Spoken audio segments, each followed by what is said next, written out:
അങ്ങനെ അല്ലു അർജുനെ ജയിലിലേക്ക് വിട്ടെന്നാ പറയുന്നത്. 14 ദിവസം റിമാൻഡിലേക്ക് വിട്ടു. മനഃപൂർവ്വമല്ലാത്ത നരഹത്യ കുറ്റത്തിന് അദ്ദേഹത്തിന്റെ വീട്ടിലെത്തി പോലീസ് അറസ്റ്റ് ചെയ്തിരിക്കുന്നതാണ് പറയുന്നത്.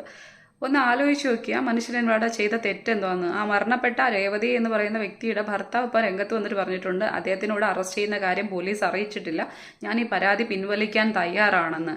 ഇവിടെ എത്രയോ മാന്യന്മാരെ നമ്മുടെ നാട്ടിൽ പെൺപിള്ളാരെ പീഡിപ്പിച്ചിട്ട് വിലസുന്നുണ്ട്. കൃത്യമായിട്ട് അവിടെ പോലീസും പിടിക്കേണ്ട ആവശ്യമില്ല, അവർക്ക് ജാമ്യവും ഇഷ്ടം പോലുണ്ട്. അവരിങ്ങനെ കറങ്ങിയടിച്ച് ഉല്ലസിച്ച് ഇങ്ങനെ നടക്കുന്നുണ്ട്. ആ മനുഷ്യൻ്റെ തൊഴിലാണ് സിനിമ എന്ന് പറയുന്നത്. അതിൻ്റെ പ്രൊമോഷനും ബാക്കി കാര്യങ്ങളും ചെയ്യേണ്ടത് ആ വ്യക്തിയാണ്. വേണമെങ്കിൽ ഈ പറയുന്ന പൈസയും പോക്കറ്റിട്ട് വീട്ടിലിരിക്കാം, പക്ഷേ പ്രൊഡ്യൂസർക്ക് ആ പൈസ തിരിച്ച് അതിൻ്റെ ലാഭവിഹിതം ഉണ്ടാക്കി കൊടുക്കാനുള്ള ആത്മാർത്ഥത നടന്മാരാണ് ഇങ്ങനെയുള്ള കാര്യങ്ങളൊക്കെ ഇറങ്ങിത്തിരിക്കുന്നതെന്ന് പറയുന്നത്.